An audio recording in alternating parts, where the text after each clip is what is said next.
எந்த மதத்தை சார்ந்தவர்களாக இருந்தாலும் மதத்தின் பேரால ஒருவர் உங்க உணர்வுகளை தூண்டுறாருன்னா அவரை சந்தேகப்படுங்க. கிறிஸ்துமஸ்க்கு விஷ் பண்றீங்க, நியூ இயர்க்கு விஷ் பண்றீங்க, அதே மாதிரி ரம்ஜான், பக்ரீத், மிலாடி நபி, உகாதி, ஓணம் எல்லா பண்டிகைக்கும் விஷ் பண்ற நம்முடைய தமிழக முதலமைச்சர் இது எப்படி நம்ம பாக்குறோம்னா, கண்டிப்பாக இவருக்கு இந்துக்கள்னா பிடிக்காதுன்னு தான் சொல்ல முடியும். ஏன்னா இன்னைக்கு வரைக்கும் வந்து தீபாவளிக்கோ, பொங்கலுக்கோ, சித்திரை திருநாளுக்கோ, தைப்பூசத்துக்கோ ஒரு நாள் கூட வாழ்த்து சொன்னதில்லை. விநாயகர் சதுர்த்தி எதுக்குமே வாழ்த்து சொல்றதில்லை. முதல்வர்ங்கிறவரு எல்லா மக்களுக்குமான தலைவர். ஒரு சாராருக்கு மட்டுமே இருக்கவே கூடாது, எல்லா மக்களுமே வேணும். இப்போ டிஎம்கேல இருக்கும், இப்ப ஆளுங்கட்சியில இருக்கும் அத்தனை பேருமே பார்த்தோம்னா எல்லா கட்சியிலும் இருப்பாங்க.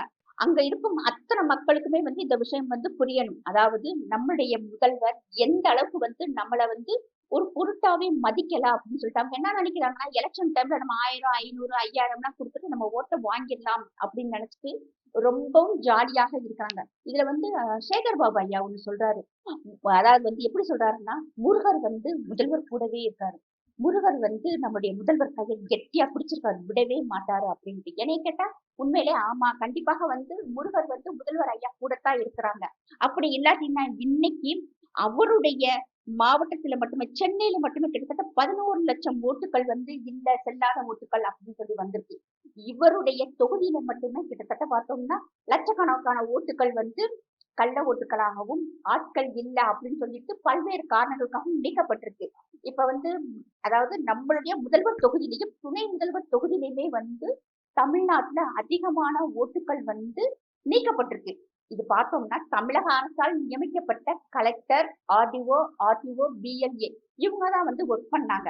இப்ப அவங்களுக்கு தெரியாதா நம்மளுடைய ஆளும் அரசாங்கம் எந்த அளவுக்கு வந்து ஒர்க் பண்ணி ஓட்டுகள் வந்து புரிஞ்சு போயிடக்கூடாது, விடுபட்ட கூடாதுங்கிறதுல கவனமாக செயல்பட்டது மட்டுமல்லாம அப்படி கவனமாக செயல்பட்டுமே வந்து இத்தனை லட்சம் ஓட்டுகள் வந்து எலாப்ஸ் ஆயிருக்கு, காணாம போயிருக்கு.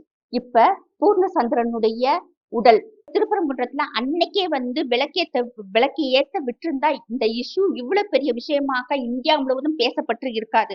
ஆனா இன்னைக்கு ஒரு 10 பேர் கூட மேல அனுமதிக்காம இன்னைக்கு இஸ்லாமியர்களுடைய சந்தன குடுக்கு மேல அனுப்பிச்சிருக்காங்க. அதையும் கூட அங்க இருக்கும் மக்கள் அவங்க போய் அவங்களுடைய ஃபங்க்ஷனை கொண்டாடட்டும், எங்களை வந்து எங்களுடைய தீபத்தை வந்து ஏத்து விடுங்கன்னு தான் அந்த மக்கள் எல்லாருமே கேட்கறாங்க. எல்லாரும் சொல்லுவாங்க அங்க இருக்கும் மக்களும் இஸ்லாமியர்களும் எல்லாரும் வந்து மாமன் வச்சிரும், அண்ணன் தம்பியா நாங்க பழகுறோம் வைக்கிறோம் அப்படின்னு தான் எல்லா மீடியாவையும் சொன்னாங்க. ஆனா இன்னைக்கு பார்த்தா நேத்து நடந்த விஷயத்துல அங்க ஒரு பெண் சொல்றாங்க, இந்த மைக்கு கட்டி அலற விடுறாங்க. ஆனா எங்களை வந்து இவங்க மைக்கே கட்ட விடல, அவங்க மேல சந்தனம் கொடுத்து மேல கொடி கொண்டு போறாங்க. அப்படி அங்க இருக்கும் எல்லார் வீட்டுகள்லயுமே வந்து விளக்கு ஏத்துறாங்க.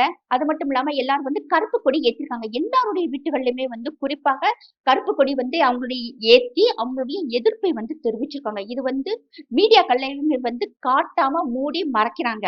ஏன்னா மக்களுக்கு வந்து இது தெரியாது அப்படின்னு. இது வந்து சோசியல் மீடியாக்கள் சின்ன விஷயம் கூட வித்தின் செகண்ட்ல எல்லாருடைய மொபைலுக்கு வந்து வந்துருது. இது வந்து நம்முடைய தமிழக அரசினுடைய போக்கு வந்து மிகவும் சரியில்லாத விஷயம். இவங்க நினைக்கிறாங்க இஸ்லாமியர்கள், கிறிஸ்தவர்கள் மட்டும் ஓட்டு போட்டா போதும், கட்சியில இருக்கும் நம்மளுடைய தொண்டர்கள் ஓட்டு போட்டா மட்டும் போதும் அப்படின்னு நினைக்கிறாங்க. இது வந்து இல்ல. ஆனா இங்க இருக்கும் இந்து மக்களுக்கு வந்து கொஞ்சமாவது யோசிங்க. உங்களுக்கு கொஞ்சமாவது சூடு சொரணை ஏதாவது இருந்தா அடுத்து வந்து நமக்கு வரும் ஆட்சி இதே மாதிரி இருந்தா எனக்கு வெஸ்ட் பெங்கால்லையும் பாகிஸ்தான்லையும் நடக்கும் இந்துக்களுக்கு நடக்கும் கொடுமை அடுத்து இங்கதான் நடக்கும். ஏன்னா மெஜாரிட்டியாக 80% இங்க இருக்கும் போதே வந்து உங்களை வந்து யாரும் மதிக்கல, சீந்த கூட இல்லை. ஏன்னா அனிதாவினுடைய மரணத்தை வச்சு அவ்வளவு பெரிய இஷ்யூ ஆக்குனாங்க. இன்னைக்கு இங்க ஒருத்தர் இறந்து கிடக்காரு, நம்முடைய துணை முதல்வர் போய் அங்க போய் கேக்கு வெட்டி கொண்டாடி சாப்பிட்டுட்டு வர்றாரு. நம்முடைய முதல்வர் ஐயா போய் கிறிஸ்துமஸ் விழாவில போய் கலந்துட்டு வராங்க. கலந்துக்கலாம், தவறே இல்லை. அதே நேரம் இங்க ஒருத்தர் வந்து தன்னோட உயிரை இழந்திருக்காங்க. அவங்களுடைய உரிமைக்காக வந்து நம்ம என்ன பண்ணிருக்கோம் அப்படின்னு சொல்லி நினைக்கணும்.